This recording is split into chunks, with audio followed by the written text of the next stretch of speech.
hirap kasi mag-type. Oo Kakapagod. nga eh. Mm.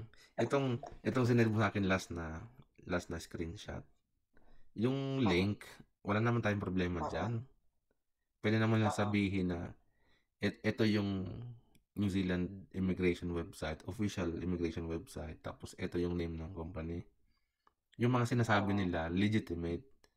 Ang problema, yung Oo. intention nila namang scam, yun ang hindi legitimate.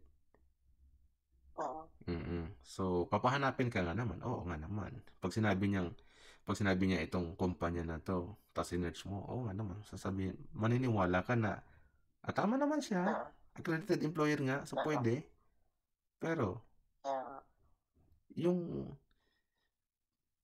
hindi naman talaga silang kausap ng totoong employer o sila yung recruitment agency ng kumpanya na at hindi mo rin anong kumpanya po yung sinasabi niya na papasukan niyo? Wala pa siyang sabi.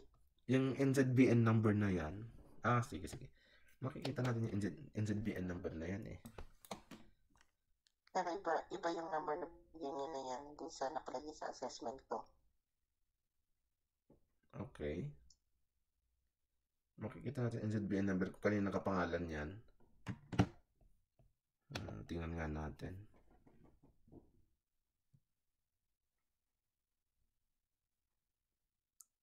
942 9030 515 284.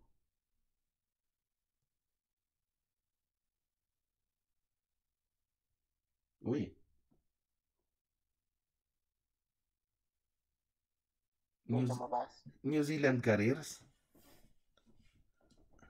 New Zealand Careers? Yan daw ba Oo. yung employer na pag Yan binigay niya eh. loko-loko yan. Pero yung nasa may assessment ko, iba yung number na nakalagay. Okay. Itong sinasabi po niya na New Zealand Careers. At alam ko, pag kumukuha sila ng tao, hindi na nila kailangan kumuha ng isa pang agency. Dumidirekta sila sa tao. Pagka mayroong candidate, tulad mo, let's say ikaw, na aplikante ka, didirekta yung New Zealand Career sa'yo. Oo. So, scammer Sabi po. daw sila sa akin, parang ano daw, hindi daw sila agency, yung parang nagkaroon na sila ng visa assistance. Visa assist. Tapos, government to government daw. Alam nila yung mga script, alam nila yung mga legality. Pero sablay sila. Yung mga nakakaalam, hindi nila maloloko. Mm. Pero yung mga nagte-take advantage kasi sila talaga, lalo yung iba na gustong-gusto pumunta ng New Zealand, tapos Kaya, sasabihan ng matatamis na salita, papangakuan ng ganito, ganyan. Which is, hindi naman realistic. Yung sinasabi sa iyo na food and beverage supervisor, saan daw po ko ilalagay? wala nga sinasabi. Auckland, Basta yung mga Christchurch. dinaanan lang yan yung Mm. assessment sa akin. Etong New Zealand Careers, ang alam kong main focus nila is sa mga tradesperson, carpenters, construction. Yun ang main focus ng kanilang recruitment. Okay. So, Kaya dito ako. buti na lang hindi ka nagbayad. Hindi. Kasi inaano ko pa lang ang mga sinasabi nila. Ang sinasakyan-sakyan ko pa lang. Okay. Hirap kasi Buti na ng lang. scam. Mm. Sige po.